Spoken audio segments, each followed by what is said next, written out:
In the last week, Buzzfeed has announced that they're going to be jumping into the whole AI chat text generation thing for the future of their content creation, at least in part. Their chief executive, Jonah Peretti, said that the company will be aiming to, quote, lead the future of AI-powered content and, quote, maximize the creativity of our writers, producers, and creators and our business. Well, I guess to some extent, but it sure sounds like to whatever extent you can, you'd like to not have to have those things anymore. I know that that's not how it works. I have a lot of experience with ChatGPT, but I also know what direction it's going in. So stop pretending that this is about just maximizing your writer's content. You definitely don't want there to have to be writers. In any way, he goes on to say, if the past 15 years of the internet has been defined by algorithmic feeds that curate and recommend content, the next 15 years will be defined by AI and data helping create, personalize, and animate the content itself. Do they do the animation? Anyway, so I think a lot of people react negatively to this. Not only the creators, but also I think a lot of regular people don't love the idea of all their content being created artificially. But bear in mind, I saw that tech stocks that rely on AI or are believed to be involved in the future are doing really well. Buzzfeed gained like 300% after they announced this. So investors definitely think a Buzzfeed of the future that has no people in it anymore is the way of the future, and they want to get in on the ground floor. Isn't that amazing? Just like some random new shiny thing that doesn't have any bearing on like the betterment of our society, our information, our news media landscape, and investors are just flocking to it. Yes, oh my God, let me eat from the remains of the carcass of American society. Like just, it's disgusting. That doesn't mean it's gonna succeed. It doesn't mean it's good. All I can think about is Buzzfeed workers.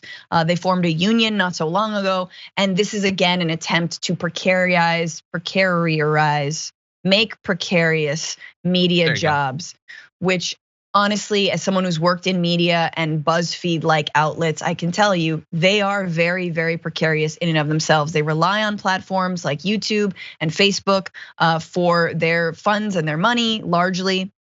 They rely heavily on sponsored content, obviously not this channel. This channel, we rely on you all, but they look for ways to cut corners for media workers all the damn time, and this is just another way for them to do it. John, I know you have a lot to say on it as well.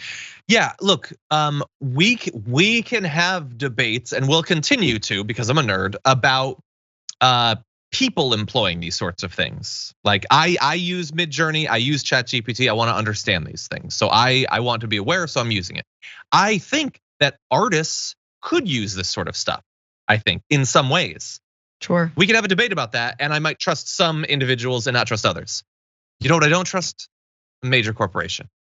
Because they are not interested in finding new ways to integrate a little bit to streamline some parts of the process, but still it's a human-centered thing. And no, they're not interested in that. They're interested in not having to have a single person in that building. That's what they want because people are expensive and AI is gonna be cheap. That's what they want. They want the thumbnails to be created by AI and the headlines to be created by AI and the scripts to be created by AI, the schedules, everything. The choice of what they're gonna talk about is gonna be chosen by AI. That's what they want. And maybe for regular people, that will end up being fine and they won't mind. I am apparently getting old because I'm getting increasingly frustrated by how much people are willing to tolerate incredibly low value content. Like more and more, I feel like stuff is getting pushed out that requires thought and creativity for just really quick little things. And so it might be possible that they will actually have no problem with this and that this will be just as good as the Buzzfeed lists of old or whatever. I guess we'll find out that together. But I don't think that even if that works, that we can say that nothing will have been lost along the way. I mean, it's a commentary on our entire media landscape as a whole and the ways that it is so easy to get clicks from just random ass things. You're like, are goldfish racist? Oh my God. Oh, watch this Karen in an airport bathroom film herself. You know, like just like get anything. What is she doing in there? I kind of am curious now. I don't know. She's, Karen calls cops on herself after white toilet paper calls her privilege. I don't know what happens. But the point is like, I just wrote that. I bet AI could probably have written some of those better and they'll get clicks and then, advertisers will be able to sell on that article. It is a sad state of information right now. Yeah, 100%. You know what? I am going to continue to use it because I find it to be interesting. I find it to be a very limited technology in a lot of different ways, but it's going to get better over time. We're going to continue to talk about it. Anyway, I don't trust businesses. Like they already find workers to be completely optional.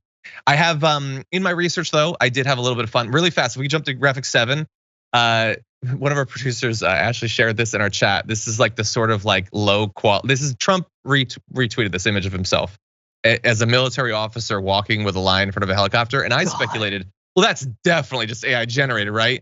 And so I thought, if I put a minimum amount of effort, what can I make? So initially, I was able to create this Trump in front of a giant lion with a helicopter. And then I thought, you know what? Their minds are so limited. What do you need a lion for? So I made this. And I think that this is objectively cooler than any of their lion stuff. And now I'm curious, could I get him to retweet that? Anyway, that's just AI. That took me 30 seconds. Are you on True Social? No, I'm not on True Social, but maybe somebody send it to him if you're on True Social and let me know if you can get him to do it. For more political news breakdowns, interviews, stories of activism, and me trying my hardest to care about the occasional big celebrity news story, subscribe to our YouTube channel at youtube.com/thedamagereport. And you can ring the bell wherever it is so you don't miss anything.